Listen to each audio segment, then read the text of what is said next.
Hello, a warm good evening to everyone. Welcome to another Smartference event. I am Mary Teresa, your host for the evening, and I'm very much thrilled to be hosting this event. We all know networking is so important in our life, and it's more than just exchanging the business cards or sending connection requests on LinkedIn. The main purpose of this event is to meet, learn, and network with fellow members. But since we are hosting it online this time, the networking part may take a little side today. Let me quickly walk you through the agenda slide, what we have planned for you today. Yeah, so we'll start with the welcome address, and then we have an amazing session by Azeez, and then we'll go with the vote of thanks and formally have a closure for the event. Now, we would love to see your engagement and know how you are enjoying the discussion. So show your active participation by reacting with emojis. Just to give you a drill, please just react with a thumbs up or a clap emoji or a heart emoji that is there in your, which is there. Yeah, so great. I'm loving the response. So yeah, just keep this energy throughout the event. So, as I mentioned, we have an incredible speaker and an incredible topic that we are going to discuss. So next up, we have a power pack professional development session on the topic, the art of decision making. Azeez is a mechanical engineer by education and aviation enthusiast by profession and a Toastmaster by passion. He is an aviation veteran, having more than 25 years of experience with world-leading aviation organizations like Emirates, Qatar Airways. So he is a Toastmaster veteran with more than 20 years in the organization. He has traveled far and wide, having worked with and been a Toastmaster in 3 countries so far, like UAE, Qatar, and now in India. He currently works as a Vice President Operations at Furlough, which is a Melbourne, Australian-based IT organization. They are specialized in aviation solutions and consultancy. And so as project managers, we know that decision making can sometimes feel like choosing between coffee or tea. Like both have their own perks, but it's hard to please everyone, right? So get ready to be inspired and learn from the best as we delve into the world of decision making. Put your hands together for Mr. Azeez. Over to you, sir.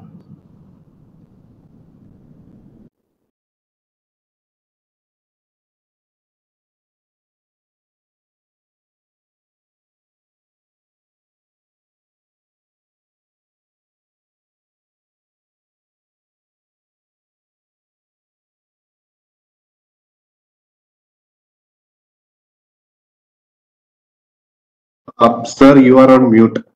I realize that. Thank you very much. Thank you, Mary. Am I audible and visible now? Yes, you are. Mary's voice was breaking in between. Was it only for me, for others also? Maybe some technical glitch, sir, but I think that was okay for Okay. everyone. Okay. So I'm not sure why, but there was a little bit of interruption in between. But in case during the session, if you feel any interruption, please send me a chat, and maybe I'll reposition myself so that we can have less of those interruptions.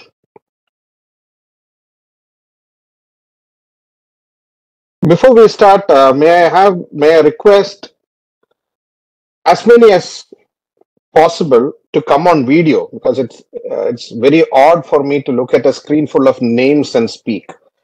So if you can come on video, it will be great. Unless there is an issue with the network. Good. I can see at least some faces. Thank you very much for those who came on video. And I request all of you to use chat. There are a few questions that I will ask now and during the session. So by all means, use chat, not just the reaction buttons that Mary mentioned, but proper typed in text as well. Now, I was told by Jay Kishore that we have a mixed audience today. I was told there are students, faculty, project managers, and some Toastmasters. So can I have each of you mention your profession in the chat window, please, just for us to take a stock of who all are here. And it'll be good to see if where you are joining from as well. So just type your profession and where you are joining in from.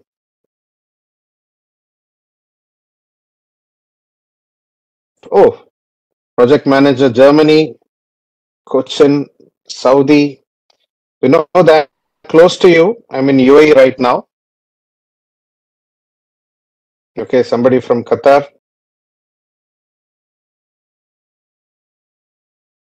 Great.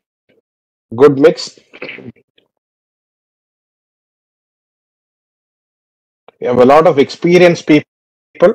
So I'll go through the session. If you have any questions you ask, we have experts in the room to answer those questions.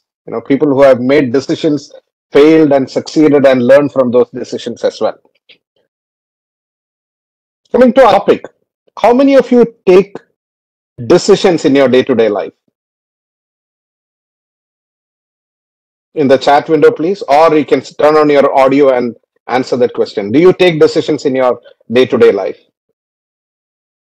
All of us? Nitesh, yes. Okay, how many decisions in a day? Approximate? Joji, many is not an answer. Okay, we have Arun mentioning 30. 3 to 4 decisions, 3 to 10 decisions, 100 plus. Casper, one study, I'm not sure about the scientific basis of that study. They have said that we take more than 35,000 decisions in a day. Surprised? I was surprised when I read that statistic. 35,000. Now that we know that we take a lot of those decisions, can we give some examples of decisions we take? Including eating. Okay, always. What are some of the decisions we take? Can we give examples, please?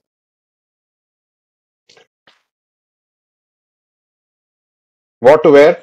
Right now, if you noticed, I am wearing a UAE national dress, and I was getting ready for this presentation, and my nephew asked me, "Are you not wearing formals today?" I said, "Today is Friday weekend in Dubai, and let me wear the national." So that was a decision point for me: what to wear to this meeting, when to wake up, how to travel, what time to wake up, what to eat, what not to eat, what to wear, tea or coffee, with sugar or without sugar, with milk or without milk, cold or hot. All of these are decisions that we take on a day-to-day basis. What was the toughest decision you have made to date? Anybody? The toughest decision for you?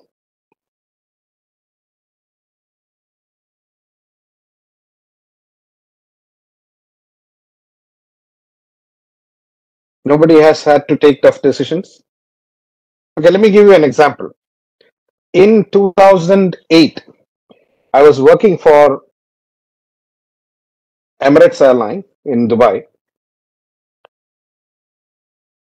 I started there as a software engineer. In 10 plus years, I had established myself as a project manager. Well settled in my job, well settled in the place that I was. Am I audible? All of you went off video all of a sudden. I just want to make sure. Now you're audible. Okay, I can see. Okay, a few videos back. No problem. So my family had settled down. They had decided that Dubai would be their home for the foreseeable future. Everything was going perfect.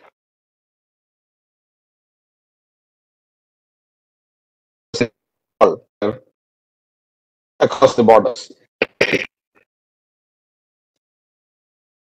Hi, sir.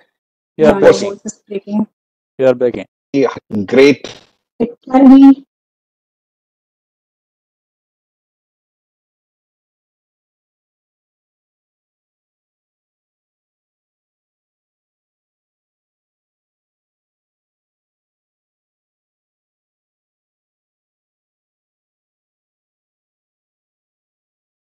Hello, sir. Sorry to interrupt.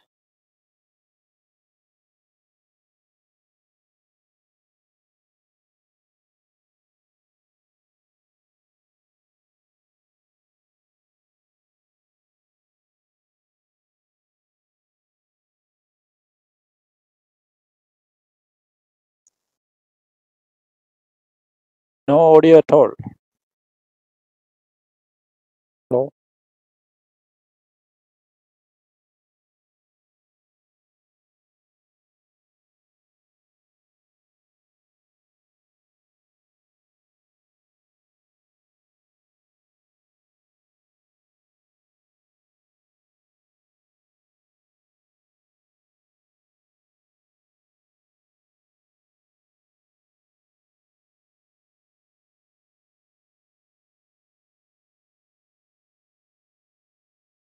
I think we got some audio issues. Not move forward.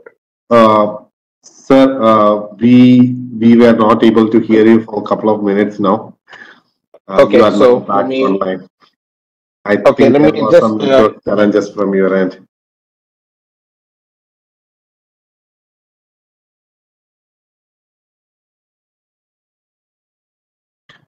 Sorry for the inconvenience. We will be back soon.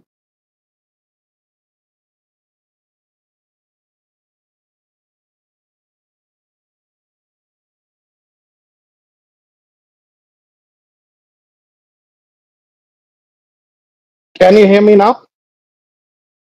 Yes, Yes. that's better. Better now. Okay, I hope that we will not have any interruptions now. Let's see. Okay, so I was quoting Graham Brown, who said, "Life is about choices. Some we regret, some we are proud of, some will haunt us forever. But we are what we choose to be." So at every stage in our life, at every step, we make decisions, and that is what makes us over a period of time. Today, in the next maybe 20, 25 minutes, we'll go through some of the impacts of decisions, some of the basics, how is the decision making process, and how we can effectively take decisions. I have a presentation definitely. I will go through the presentation towards the end. Until then, we will have a conversation because I think that's the most effective way of putting across the information to you. So, what is decision making? It is the act of choosing one alternative from amongst a set of alternatives. It's as simple as that. You have a few options, you select one of them. How do you do that? We'll come to in the next few minutes. Why do we make decisions? Sometimes it is to solve problems. Sometimes it is to utilize opportunities that are in front of us. Sometimes it is to optimize positive outcomes. Like, for example, you want to improve your profit, you want to reduce the attrition in your organization. Sometimes you want to improve or increase sales. So these are positive outcomes. So you take decisions to support that. Sometimes it is to arrive at a best option for a negative outcome. For example, you want to close down your business. How best you can close down a business? That is also a decision we take, but it is for a negative outcome at the end of the day. As we said, life is determined by the decisions we make, and that's how important or critical it is. Now, from a decision making perspective, if you look at the leaders that you want to emulate, the leaders that you admire, one of the most important characteristic of such leaders will be their decision making abilities. You are stuck sometimes, you go to them, immediately they have a decision. And sometimes you think, where did they think about this particular decision? How could I not have made that decision? Did they come from another planet to have this? Uh, we ask all these questions, but at the end of the day, somebody else makes better decisions based on their experience and the amount of time that they have spent in this life.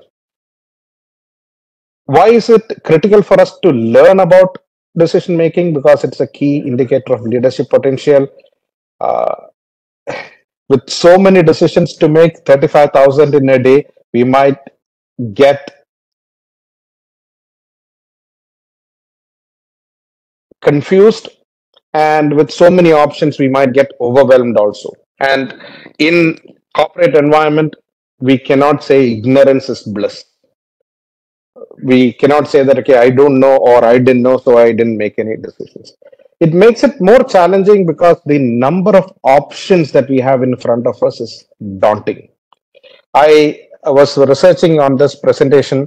I did a quick search on Google for decision making. You know how many answers came to me? Any guesses for that? So PPT is not visible. I'm not sharing the slides yet. Okay. Okay, I'll share it later on. I searched on Google for decision making. How many responses? In less than a minute? Close to 3 billion. That's how much information is there, which is available to us. And we have to sift through these to come up with the right decision. And today, the impact of even minor decisions are not noticed by a large audience because information is freely available, it is freely circulated. And we are also adding to that by publicizing even small instances from our life. What did I have for breakfast? I immediately go on Instagram and Facebook and post it there. So we are giving it away as well.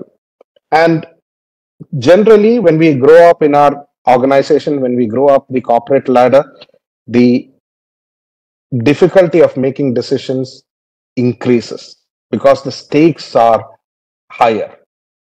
Okay. So, what are some types of decisions we make? We make routine decisions. You know, somebody was mentioning in the chat that we make mundane decisions, routine decisions every day. When to wake up, when to go to work. Some of it is fixed for us, it is automatic. What to wear. Some are strategic decisions, which are long term in nature. Some are tactical, which is to fix a small problem that is available or that is existing right now. Sometimes we have emotional decisions to make, ethical decisions to make. Sometimes we make decisions based on our intellect, based on our experience, based on our intuition. Sometimes it is more rational. We do a little bit of a study and then take decisions. Sometimes we make impulsive decisions. How many of you go to a shopping mall to buy one thing and come back with 10 others which we had not even planned? I can see two ladies smiling. Anybody else? Those are impulsive decisions.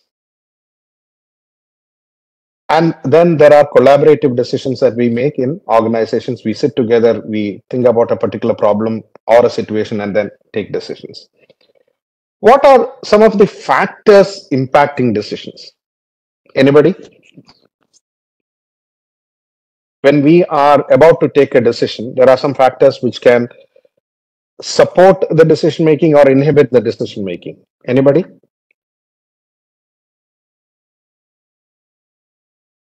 So there are individual factors, our personal values, our personal knowledge, experience, education. All of this has an impact.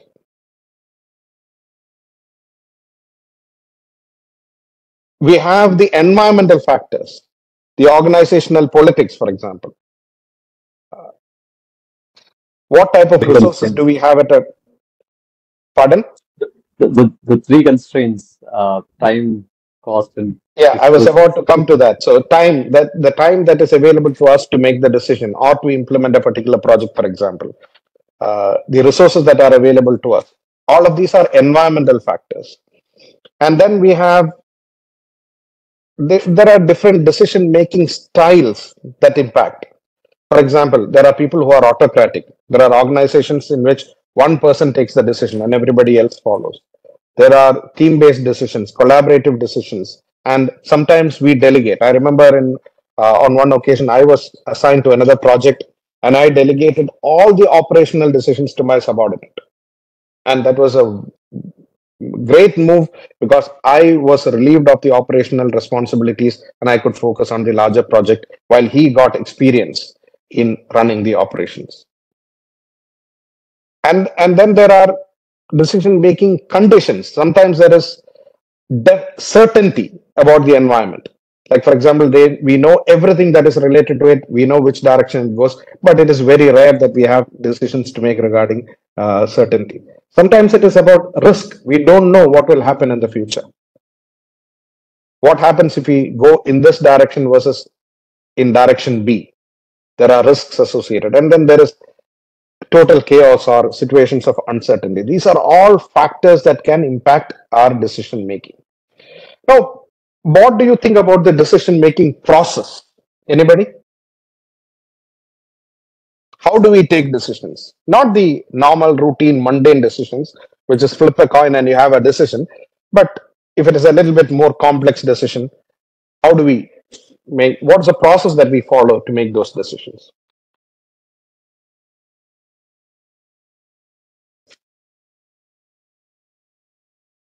So based on my research and my experience, we have a 6-stage process. The first step is to define as precisely as possible what is your problem or a situation or the goal that you want to achieve. You define the acceptance criteria, you define the constraints, time constraints, financial constraints, technology constraints, for example, and also you define who are the stakeholders. You define this upfront, and sometimes you even define what is the framework that we will use to assess what is the best decision, because there are lots of frameworks that are available. Each organization will have matured in one particular aspect or two particular aspects, but you decide that upfront. The second stage is about information gathering. That information gathering could be related to the alternatives that you have for solving this particular issue, or it could be, for example, systems that you want to. I am from a systems background, so I always say that I want to implement a system. What are the systems that are available in the market for this particular purpose? So you gather alternatives, you gather information about the alternatives for each of the items that are in scope for that particular problem or solution. The third stage is about analysis or evaluation. You evaluate or analyze the different options and you come up with a shortened list of possible alternatives. So in this time, you segregate facts, fiction, and fancy items. You check out the feasibility, you check out if there is a functional fit to the solution, you see whether it is economically affordable, and you also look at what is the cost of consequences if this option is implemented in each of these cases. So you do a thorough analysis, and then you get into the decision mode, which is the fourth step, which is to choose the best, most effective alternative, and based on the criteria that we have already mentioned. Now, fifth is to implement it. The decision-making process does not stop at the decision itself, but we have to implement. Without implementation, the decision is incomplete. You can take a decision to go to moon, but then somebody has to build a Chandrayaan and take it to the earlier today.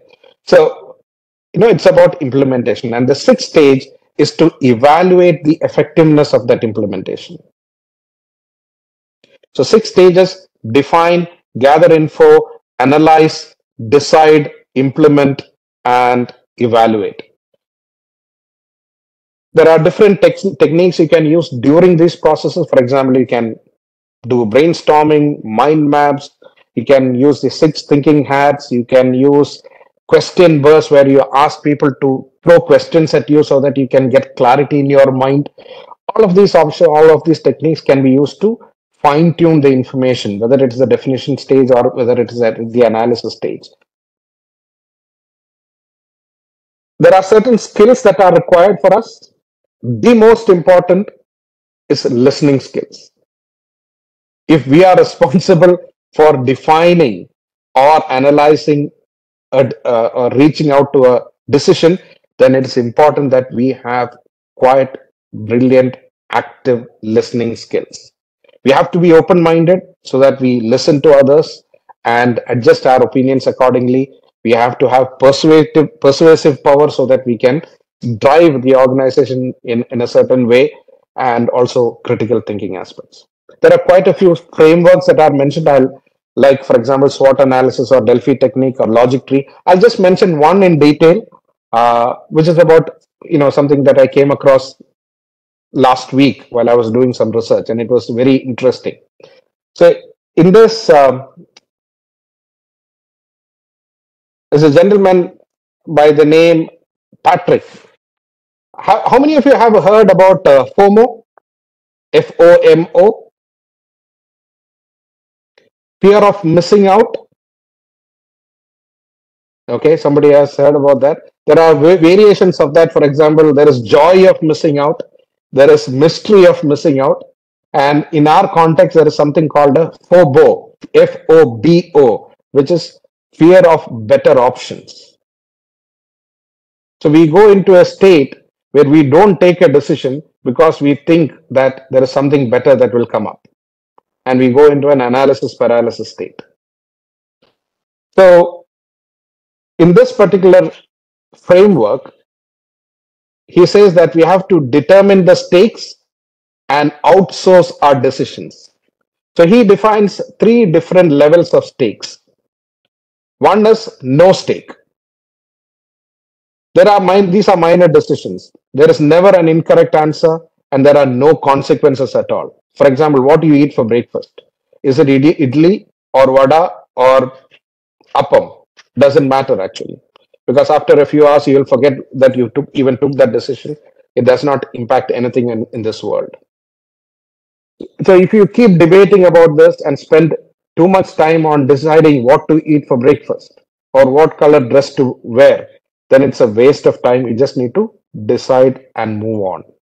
So what he proposes is that you outsource this to the universe. You flip a coin, decide and move on. You don't spend time or intellectual capability to make those decisions. Okay. So this is the no stakes option. The second one is about low stakes, where there are minor consequences. There are plenty of acceptable outcomes. For example, you want to purchase a printer, or you decide where you want to go on a vacation, which hotel to stay. Yes, there are implications, but it is not earth-shattering kind of consequences. So what do? You definitely have to do some analysis, but you keep certain parameters. For example, you want to go on a vacation. You keep a parameter that $10,000 or $10,000, for example, is what I want to spend. That means $1,000 per day, for example, on a hotel accommodation.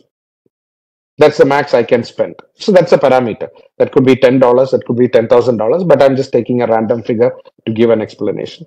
So $1,000 a day is what my criteria says. Now you go and look at options and then you decide. If you cannot decide, you outsource it to an expert. You call up a friend of yours and say that, okay, I want to go to this place. You have been to this place. What do you recommend? Take his recommendation, move forward. So that is outsourcing to an expert. Now these are low stakes. You have a lot of these decisions to make, but keep it simple, keep it effective, decide, move on. And now comes the high stake options. The major decisions: which house to buy, which job to accept. I went through this phase when I left my last job.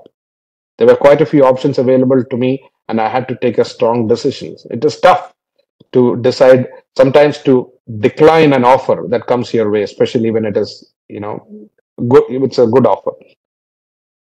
This is what really matters to you that will have long-term implications. Whether it can be in your personal life, it can be in your corporate life. You have major projects that will come in this high stakes category.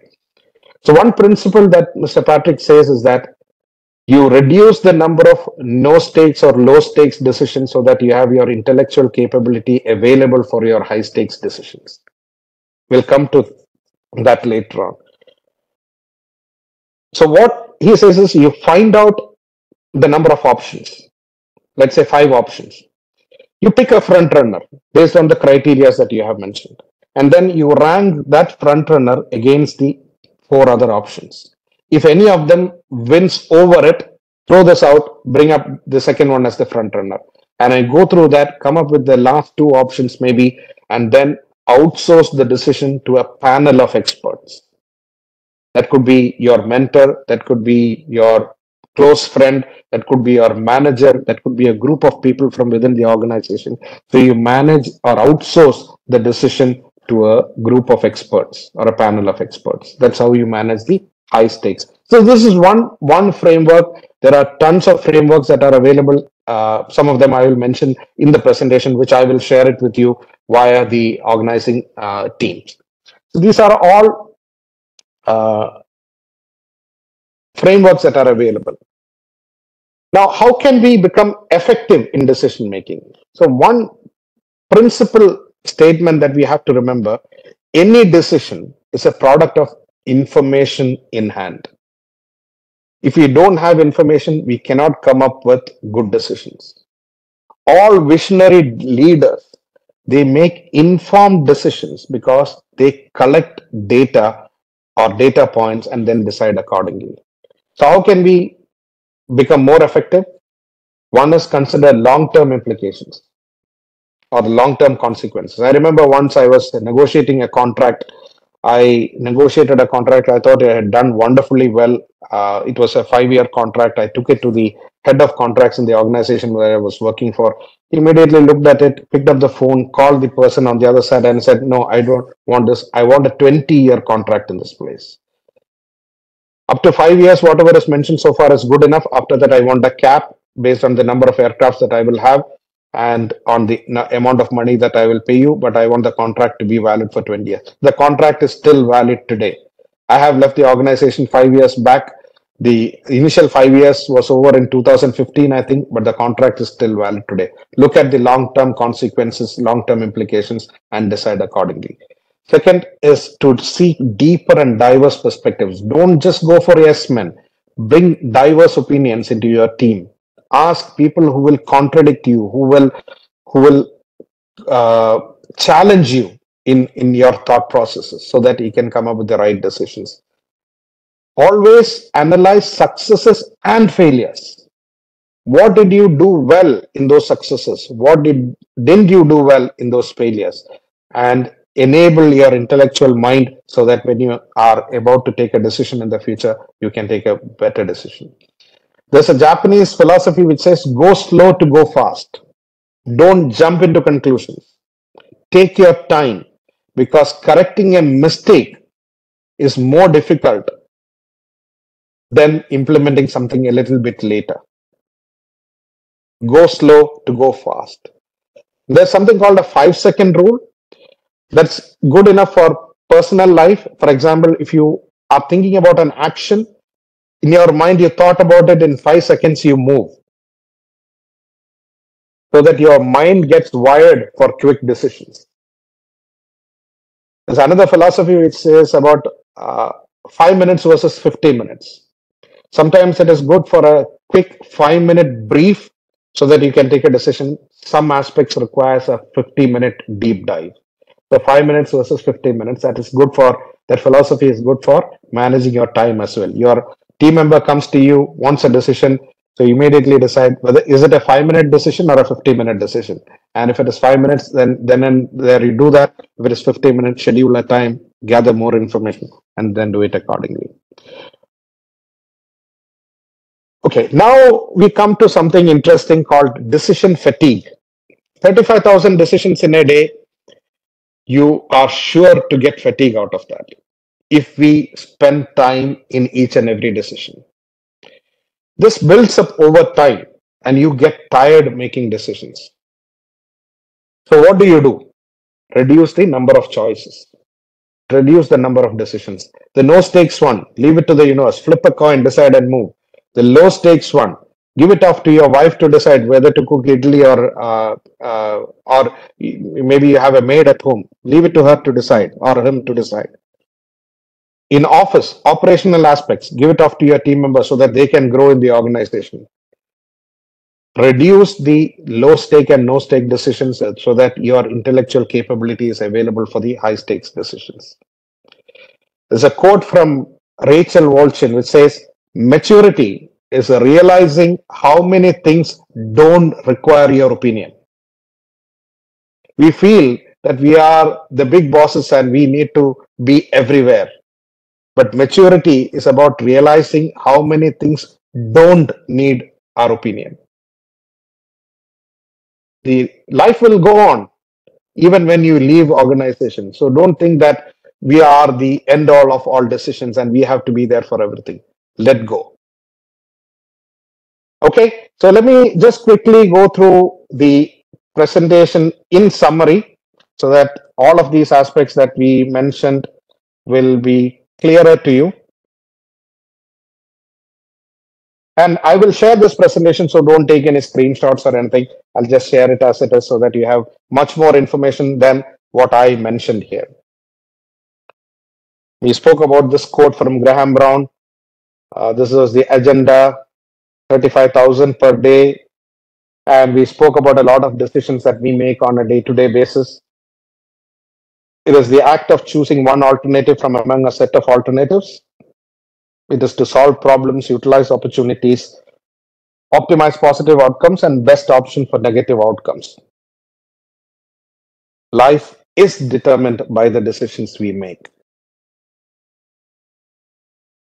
We need to learn how to make decisions because when we grow up in our organizations, ignorance is not bliss. When the number of options increase, the consequences become tougher, time becomes reduced, available information becomes magnified, there is increased difficulty, and that is why we need to be aware of the decision making basics as well as the techniques. Routine, strategic, tactical, ethical, emotional, intuitive, rational, impulsive. We spoke about all these aspects, and we also spoke about collaborative decisions that we take.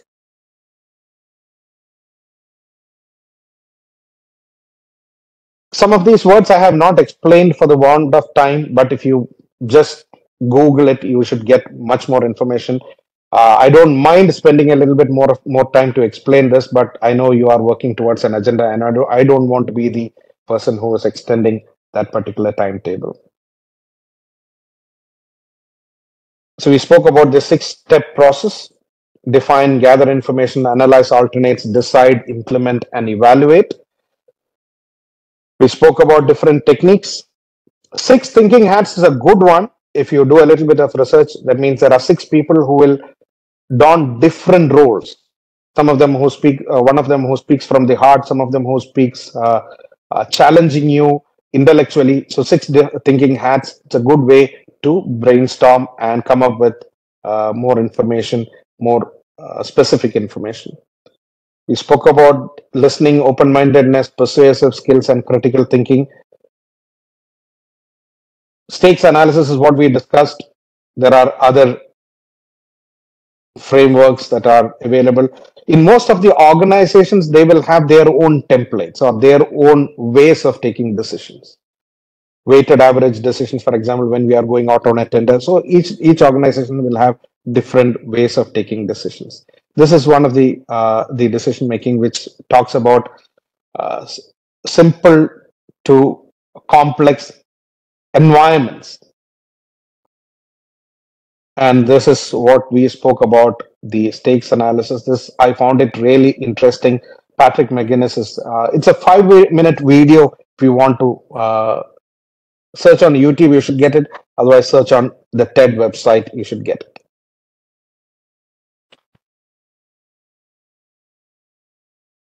We spoke about considering the long-term consequences, seeking deeper perspectives, and analyzing both successes and failures, going slow to go fast. We spoke about the 5-second rule as well as the 5 minutes versus 15 minutes. When we have too much data, upfront you have to decide what not to look at. For example, there was one occasion where we had to go out into the market to find a system. And I remember we selected around 10 organizations. There were hundreds of organizations. But we decided on a framework, and there was a logic that we applied to say that we are restricting the number of companies to these 10 and not to the remaining hundreds that are available for this particular reason. And I remember being audited for that particular decision, and I had to explain why I decided what not to look at. And if you have filters that are applied, like for example, there could be one person in your team who is an expert in that. Trust that and move forward. Because if you don't trust that, you will be all over the place. Know when to stop, let go of perfection, no analysis paralysis.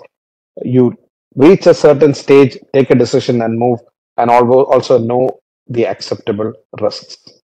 We spoke about the decision fatigue and what are the options available for us to do. Okay, any questions?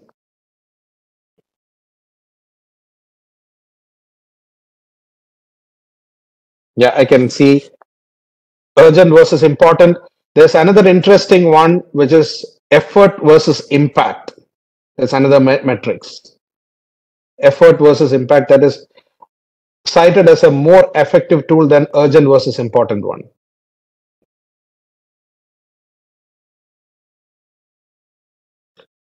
I hope you got a general idea about decision making, enough information for you to go and research on your own and tag along your experiences to that, and you should become great decision makers in the future. If you don't have any further questions, I have one request to you. If you can share one learning that you got from today's presentation and one area of improvement for me, please send it across to the organizers and I'll collect from them. I'll be much obliged for that. And I end with a quote from Bruce Springsteen, one of my all-time favorites. A time comes when you need to stop waiting for the man you want to become and start being the man you want to be. When it comes to decision making, we are always at doubt whether we are capable of doing that or not, whether our experience levels or the time that we have spent in our organizations or the time that we have spent in this life is good enough to make those decisions. Sometimes you have to man up, take decisions, move forward. Wish you all the best, and I hand you over back to Mary. Wow, what an enlightening session, sir. Like, kudos to you for giving us, like, walking us through the presentation and giving a great idea of how to make an effective decision, especially, the points such as types of decision, factors influencing them, the entire decision-making process, and effective strategies. It was really, truly insightful, and I was just writing it everything down in my note as well. So I must say, as you mentioned, ignorance is not a bliss as we climb up the corporate ladder for decision making.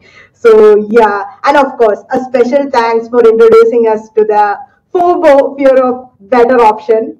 And I hope you all enjoyed the session as much as I did. Just give a thumbs up if you guys did so.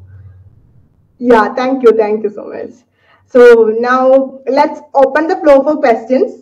So due to time constraints, I'm just taking like one or two questions. So if you have any questions, either raise your hand or you can put it directly in the chat so that sir can address them. Yeah.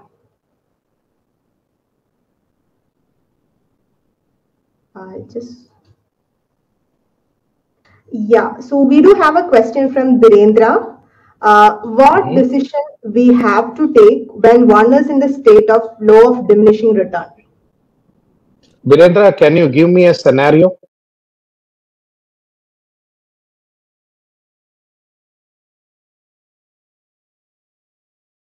You can type it in or you can come on audio, video. For an example, if organization is like in case of a corona times, a lot of companies were in that phase. So what decision company has taken to come out from that phase? For an example, sales were not going well. Whatever the efforts you put, a lot of people has put a lot of efforts in frustration. They have left the job. Now, this comes to the organization also, this comes to the individuals. In that case, for organizations... So, Virendra, so isn't that dependent on multiple environmental factors, including the organization? For example, I'm in the technology space, specifically working in the aviation environment. Okay, and I know that during Corona phase, many airlines decided to invest in technology. Yes, it was a time when revenue was close to nil, but they decided that it's an opportunity for them to replace obsolete systems so that when it gets back after Corona, they will be ready to tackle the market. The organization that I work for Loop, during Corona times, we were not having too much business. There were some support agreements from which we were generating revenue, but we decided to research certain areas and we came up with at least two solutions during this time frame. Not negative. So sometimes you might want to utilize the opportunity. You might want to even invest money when you have nil revenue. It depends on the organization, the strength of the cash flow of the organization, or the bank balance of the organization. What is the future plan of action for the organization? Even for individuals, sometimes people are let go of work. For months together, they are not unable to find work. So some people go into a negative mode of frame of mind. Some people use that as an opportunity to learn something new. Yesterday, I was talking to an ex-colleague of mine who had taken a break for almost a year because of family reasons. And he messaged me yesterday saying that I am ready to come back to work. In the last 1 year, I had to stay back home because my wife was working and I had to take care of my children. But I used that opportunity to get a new certification on business analysis. And now I'm ready to work. Can you help me find a job? So negative situations does not always mean negative. It depends on the environment that we are in, where we can convert this into a positive outcome. I hope that answers your question. Yeah, so that means I conclude in that way that for an organization innovate, for the individual one has to enhance their skills. Yes. Sometimes it has to go the other way around also. I'm in the aviation space. I know of many airlines who went bankrupt and closed down during this situation as well because they didn't have the funding, they didn't have the finances, they didn't have that long-term plan to go through. So it can go either way, depends on that particular situation and what that organization wants to do. But if you look at a positive frame of mind, for an organization, innovate, for an individual, enhance your skills. I totally agree with you, Birendra. Okay. Thanks. That was a nice example. Thank you. Thanks, Birendra, for the question. Do we have any more questions? Or else we'll move ahead with the event.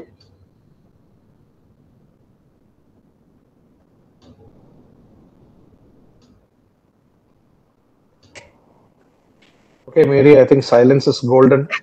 You may proceed now. Yeah. So now let me. By the way, I'll share the presentation with Jay Kishore so that he can share it across to you. Thank you very much. Great audience. I would have loved to see more videos looking at me rather than the names looking at me, but I know online is difficult after a lot of these meetings, especially on a Friday evening. Thank you very much. Grateful for the opportunity.